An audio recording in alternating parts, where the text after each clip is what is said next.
hati nurani kalian. Camkan itu. Saya tidak butuh jaksa yang tidak bermoral. Yang saya butuhkan adalah jaksa yang pintar, bermoral, dan berintegritas. Keluar kalau kalian tidak lakukan itu. Camkan apa yang saya katakan. Rasa keadilan tidak ada dalam buku, tidak ada dalam teks undang-undang, melainkan ada dalam hati nurani kalian. Camkan itu. Demi Allah, ada dua malaikat saya. Ya Allah, Mas Aiman, tanya ke ibu-ibu itu. Demi Allah, ada dua malaikat yang mencatat. Seandainya saya bohong, saya mendapatkan ini, kafir saya keluar dari Islam. Penting juga. Dari mana bilang tidak ada? Bukan, tadi sepertinya berkembang soal masalah ini begitu masuk begini jadi berantakan. Enggak berantakan. Yang kita lihat. Ini masalah keadilan. Karena masalah keahlian dari tiga orang ini memiliki keahlian di bidang masing-masing. Ya berkembang silakan, nggak apa-apa. Bukan karena uang, bukan karena uang dan tidak ada uang. Baik. Jadi tolong itu penting disampaikan. Jangan dikan. Bung Arif. Kita sendiri mengeluarkan pribadi. Kantor saya juga digunakan. Jadi bukan cuma kantor Egy Sujana. Kantor saya ini digunakan juga.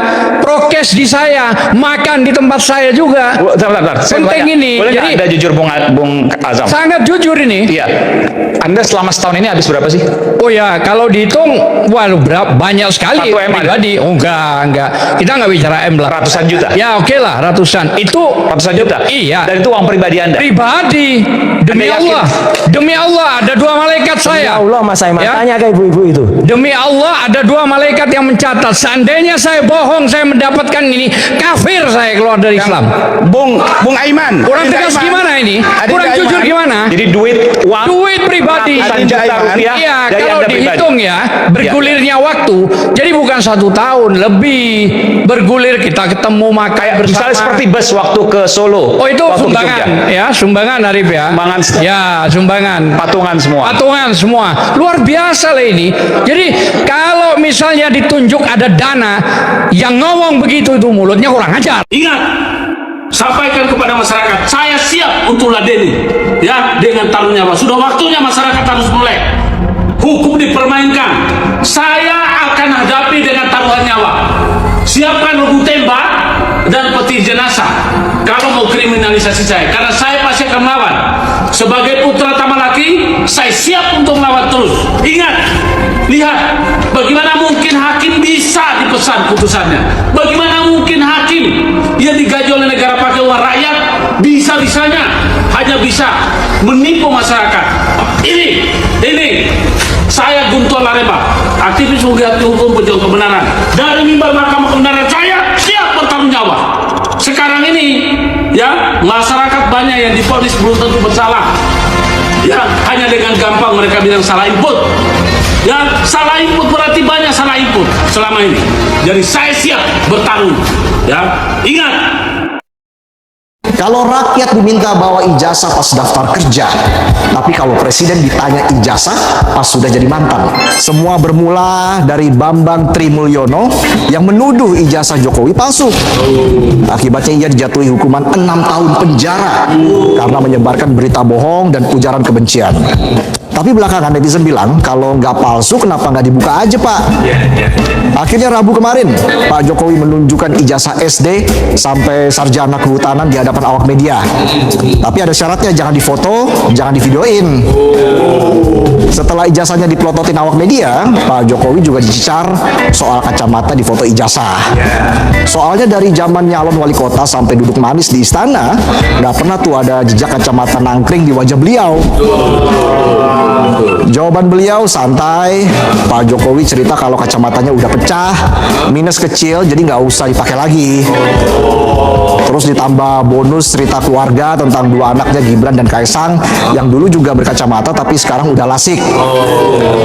Jawaban seorang family man yang visioner banget ya. Nggak cuma klarifikasi ijazah tapi cerita soal orang-orang di rumah. Kalau kata Pak Mahfud MD, UGM nggak usah ikut ribet soal ijazah Jokowi, kan UGM bukannya memalsukan, tapi yang bikin ngelus dada sambil nyari minyak angin faktor usia. Pak Mahfud juga bilang, andai saja ijazah Jokowi palsu, keputusan dia sebagai presiden tetap sah. Come on. Tapi kalau dipikir-pikir boleh juga pemikiran Pak Mahfud. Kan Pak Mahfud pernah jadi anak buah Pak Jokowi. Sementara itu pihak UGM bilang data Jokowi ada, arsip lengkap, tidak ada pemalsuan. Ijazah ada, data lengkap, tapi kenapa nggak ditunjukin aja? Biar nggak bikin orang curiga. Perkara ijazah satu orang bikin perdebatan panjang. Ngalahin misteri harta karun Paman Gober. Bisa aja saya. Menanggapi desakan yang datang bertubi-tubi terkait keaslian ijazahnya Pak Jokowi pun akhirnya angkat suara. Ijazah saya asli. Kalau diminta hakim, saya tunjukkan. Ya mudah-mudahan ini bentuk kepercayaan Pak Jokowi terhadap lembaga peradilan. Masalahnya mafia peradilan lagi on fire.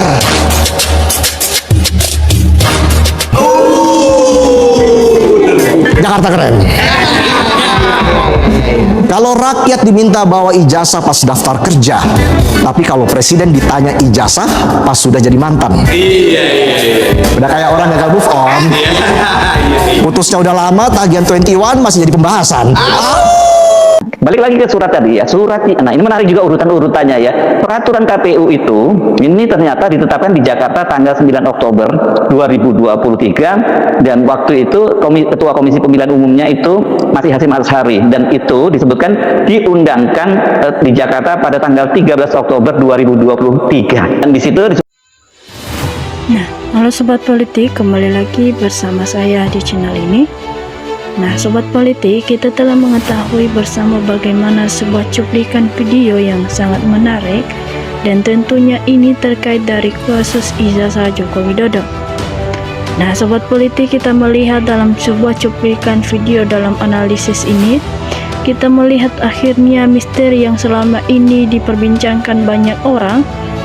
Siapa sangka ijazah Jax yang akhirnya alasan daya bertahan sampai sekarang, baru saja sekarang semuanya terungkap ke publik. Bahkan Sobat Politik, kita melihat pihak-pihak penting sudah turun tangan langsung untuk mengusut dan mengadili kasus ini. Nah Sobat Politik, ada fakta-fakta mengejutkan yang belum banyak orang tahu. Untuk itu jangan pernah lewatkan video ini supaya kita tidak ketinggalan informasi selanjutnya. Nah Sobat Politik, di sini banyak komentar dan tanggapan netizen daripada cuplikan video ini. Dan kita akan melihat bagaimana komentar-komentar para netizen tersebut. Nah, Sobat Politik, di sini disampaikan oleh Adita Ligan, pemerintah sekarang lebih banyak omon-omon. Komentar selanjutnya disampaikan oleh Arif Saputra, penjilatnya orang-orang bodoh, dipermudah uang padahal tahu uang itu dari tipu-tipu. Nah, Sobat Politik, di sini disampaikan oleh Nida Halim, sadarlah semua para pejabat yang zalim dan hidup tak ada yang abadi, jujurlah. Nah, Sobat Politik, disampaikan di sini oleh Dahrul Hadi, kesombongan akan hancur, kita tunggu saja, pasti yang jujur menang. Di sini disampaikan oleh Apotekarias Adilijo Sijokodo dan tutunan serta termul-termulnya yang menghabisi duit negara atau rakyat. Disampaikan di sini oleh Roysi, saya percaya kalau kubu Bang Roy Suryo itu pada amanah karena beliau punya iman. Disampaikan di sini oleh Arema, Indonesia dia dihukum rimba, siapa kuat yang uangnya banyak yang menang. Sobat Politik, disampaikan di sini oleh Amelia, hukum berlaku hanya untuk orang-orang yang tidak punya duit. Di sini juga disampaikan oleh Bang Reni, benar-benar orang sakit luar biasa. Nah, Sobat Politik, disampaikan di sini oleh Budi Santosa, hanya Allah dan rakyat yang bisa mengadili si Jax. Hukum sudah impoten di negeri ini, tajam ke bawah, tumpuk ke atas, kuasa dan uangnya yang menang. Di sini juga disampaikan oleh Dadi Widodo dari mobil SMK, dari pernyataan Gibran tidak berpolitik, rasa ragu kejujuran JKW. Di sini disampaikan oleh Bang Bowo, ini baru-baru hakim hebat, menjunjung keadilan dan kebenaran. Di sini disampaikan oleh Rumadi Utami, predikat setelah menjadi mantan presiden Jokowi raja korupsi, Jokowi raja pembohong. Sobat Politik, di sini disampaikan oleh Siti Marliam, memang kebenaran itu awalnya fitnah, dihalangi, diserbu, namun kekuatan pasti Allah tunjukkan suatu hari. Semangat Mas Roy, Allah bersamamu, teruslah perjuanganmu, rakyat kawal waras mendukungmu. Semoga Allah SWT akan cepat memberi keadilan. Nah, di sini juga disampaikan oleh Mufti takap hakim yang terima pesanan dalam vonis kasus yang ditangani berdasarkan pesanan, biar mereka tahu rasanya tinggal di Hotel Pordeo yang serba gratis. Disampaikan di sini oleh Sumarno, kita berteriak sampai kehabisan suara kalau penegak hukum masih seperti sekarang, itu hanya ditertawakan oleh para koruptor. Di sini disampaikan oleh Robert, bodohnya pejabat dan rakyat Indonesia cuma ditipu dan dibohongi sama satu orang saja, gak bisa mengadilinya. Padahal uang yang buat menyuap pengacara-pengacara dan termuk dari hasil penipu kita.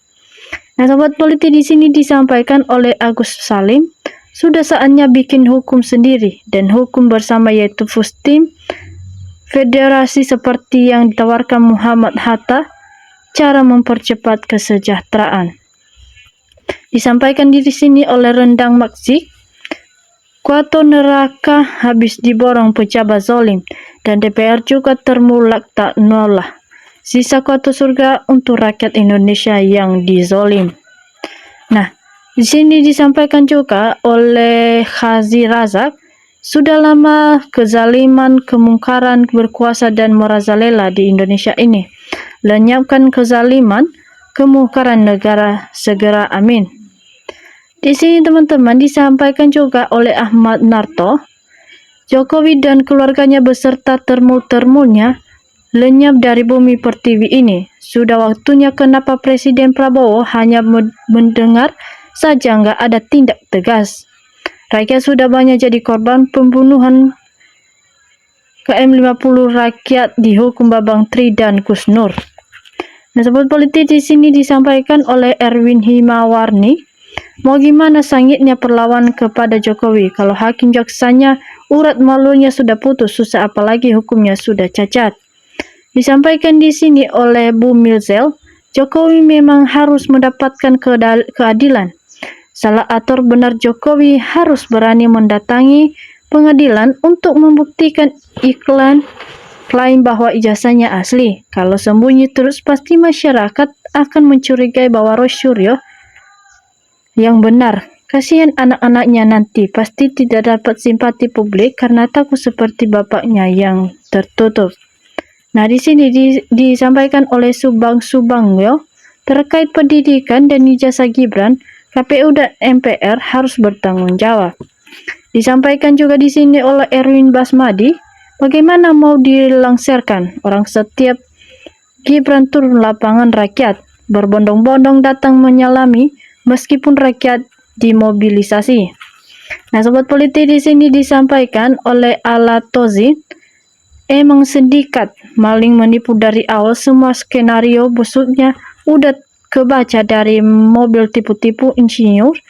UGM jujur sederhana, anak nggak tertarik politik, belak-belakan taunya satu keluarga ngebrolan isinya makhluk-makhluk paling rakus dan nggak punya malu dungu ponga, nggak ada aturan biadab. Di sini juga disampaikan oleh Marse Boyd, Pak Jaksa kalau tidak bisa adili penegak hukum yang benar, ingat ya Pak Hakim, kalau tidak adil ancamannya dari Allah yaitu neraka. Ingat pasti menghadapi mati siantar. Di sini disampaikan oleh Anti Termul TV, Pak Jaksa harus tegakkan keadilan. Di sini juga disampaikan oleh Enar Nahria, ambil alih Pak Jenderal, biar cepat selesai, rakyat biar nggak gaduh. Pak Azam jangan ladeni Rasman, capek-capek ini aja. Hayu Pak Hakim yang jujur, kami mendoakanmu cepat proses Jokowi dan Gibran. Disampaikan juga di sini oleh Darusman, hakim penegak hukum tidak ada gunanya. Maling-maling aja tuh habiskan uang rakyat. Termul itu temannya setan, cinta dunia, dan selagi Jokowi masih banyak duit, dia tetap mati-matian bela Mas Jas. Di sini disampaikan oleh Mitch Kazaya, kata kuncinya apakah Pak Prabowo berani mengadili Jokowi dan Gibran karena diduga Jokowi dan mengetahui kelemahan Pak Prabowo. Pastinya Jokowi tidak mau masuk bui sendirian. Nah, sobat politik, itu saja komentar-komentar daripada netizen. Jangan lupa saksikan video kita selanjutnya supaya kita tidak ketinggalan informasi yang lebih menarik. Sekian dari saya, salam NKRI.